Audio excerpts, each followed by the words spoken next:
All right, project of the day. Since I firmly believe that laziness and cheapness are the mother of invention, we're going to do a little project today. And the reason we're doing this is to get a decent spreader. You're going to be spending $1,000. To get one that jams up constantly and has horrible reviews, you're still spending $351. I'm too cheap for that, so I'm going to try to build one for less than $40 using my old grass seed spreader, which I have been using for salt, and it works great, except the wheels, once the wheels hit the ice, the things just slide and it doesn't spread. It's a pain, but it does work great as a spreader. We're going to also use my absolute favorite little tool of building things, the Ford Crown Vic power window motor. So I got one of these new for 23 bucks on Amazon, and we're going to use this to drive the spin mechanism. Got a universal door lock actuator. You can find these anywhere. This might be my weak link in this project, but we'll see how that holds up. But if it is the weak link, I'm just going to end up changing to a different magnetic electromagnet style actuator. We'll see how long it lasts, but I bought a 3-pack of these for like 10 bucks. I've had this thing for 5-6 years just kicking around the garage. Bought a little project box to put my switches in, because it'll put the switch right on my 3-point lever on my Kubota. And we have a small switch that's going to fire up this motor and get it spinning. And then I have a little push button switch which will actuate the dump feature to start spreading it. So that's the plan. As usual, we'll see what the reality comes together and what that looks like. But let's get started on making a Franken monster here.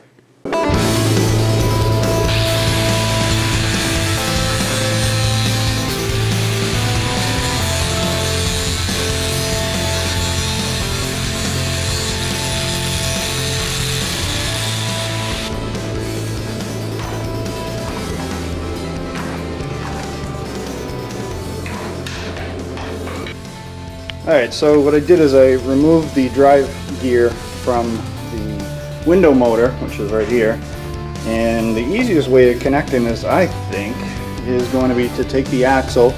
I'm going to have to heat it and open it up a little bit bigger, and then I'm going to use some force here, and I'm going to press the gear right into the steel, and then I'll probably just tack it up, although this is like hot metal. I may not be able to tack that at all.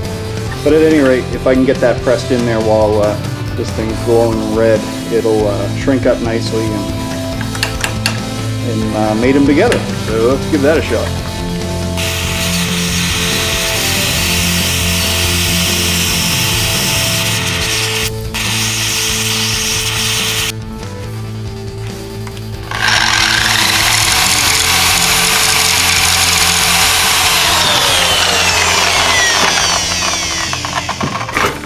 Forgot 2 important things: safety squints and some hearing protection. Take 2.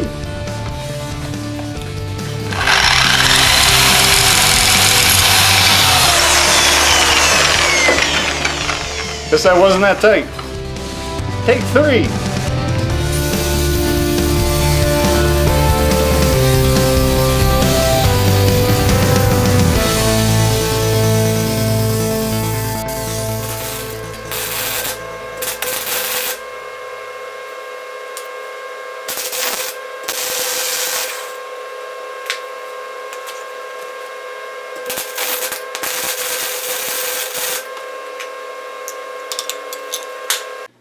So the first part is complete here. We got the axle welded onto the gear, got the gear assembly back in the driver, and we put some juice to her. And there we are. It's a tad off center. By the end of the pull here, I'm probably getting maybe a 1/4 inch off, but that's actually okay because there's just plastic bushings in here that'll have plenty of wiggle room to them. And I would say that's good for eyeballing, which is all I did. Good enough for me. We're getting there.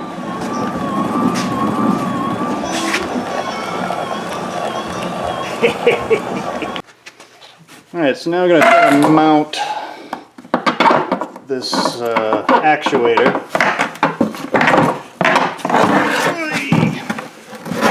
So what I'm thinking is we will bolt this in place.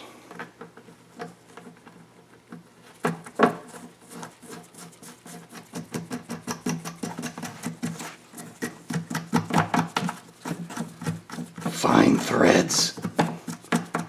Killing me.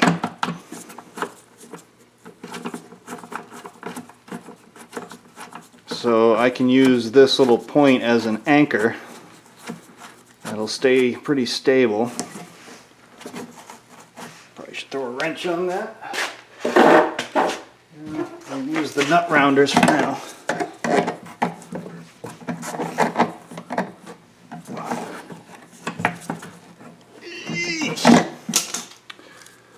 And now we'll just slide our actuator on there.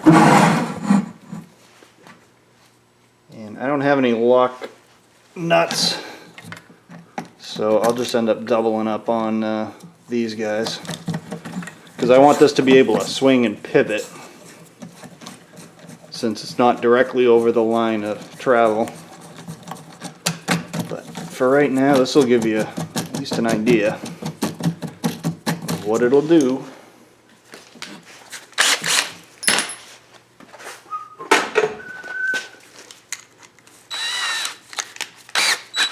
Back out this screw. And this old spring you see here, actually, I had to put that in when I started using this for salt, because the salt's obviously a little heavier and thicker. So that spring helps this return and close off, because otherwise it would kind of dribble. So in theory, that should work. Let's see what happens. Open, closed, open, closed. Folks, I think we're in good shape here. Alright, so next up, I'm going to have to fabricate some sort of framing system so I can mount this on the blade that's on the back of my tractor, which is going to solve two problems for me. One is going to give me the salt spreader, but two, it's going to add some weight to that back blade, which will really help it bite down to the ground. So I think that's our next piece of the puzzle.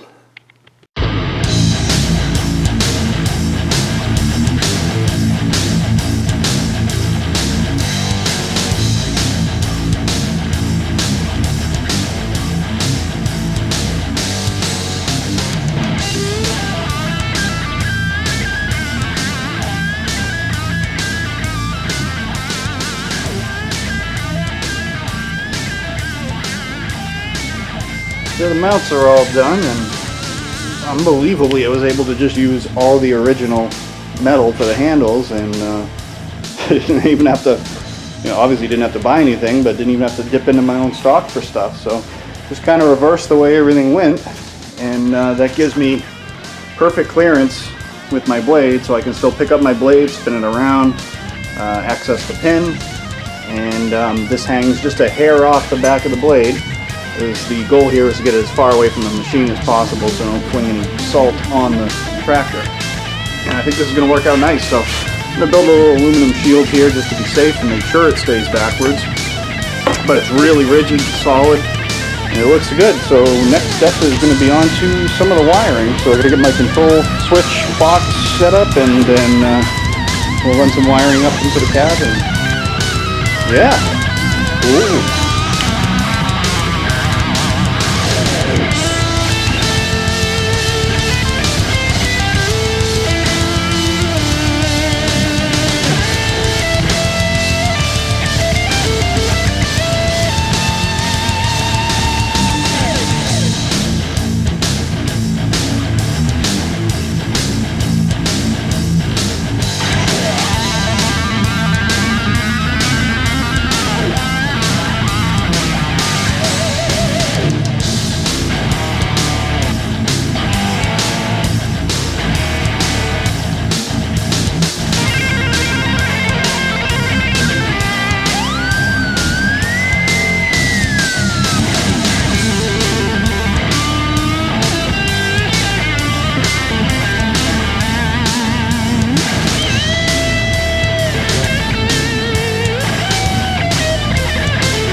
So what I ended up doing was made it a handle. This is an extension for what controls my rear plow, where the sander is going to be mounted.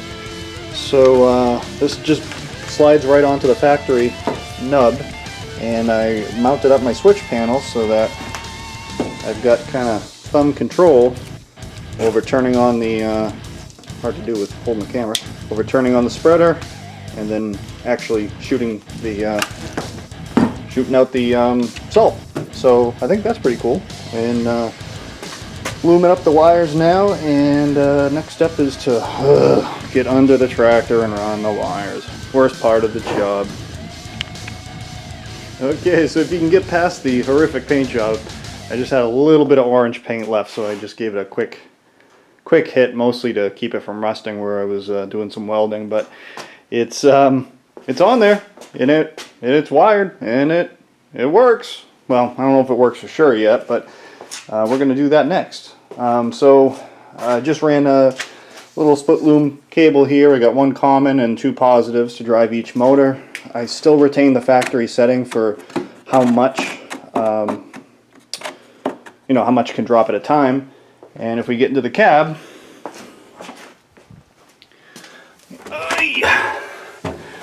you'll see right on my rear 3-point, this is my control lever for the hydraulic lift of the plow. I now have a switch and my button. So if I flick my switch, we start the motor that spins, and then if I hit the button, I don't know if you can see that. Let me try to zoom in. You can see that opens the dump. So it works. All that's left now is to load it up with some stuff here, and we'll take a run down the driveway with it.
Well, I'd have to call that a success.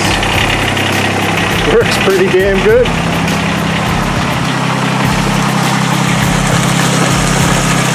Did a great job. If anything, it's throwing it a little too far, so I may reduce the speed on that motor just a tad. But it works. So there you go. And actually, it's just started to snow. Go figure. Well, there you go, everybody. I hope you enjoyed this video. I enjoyed making it.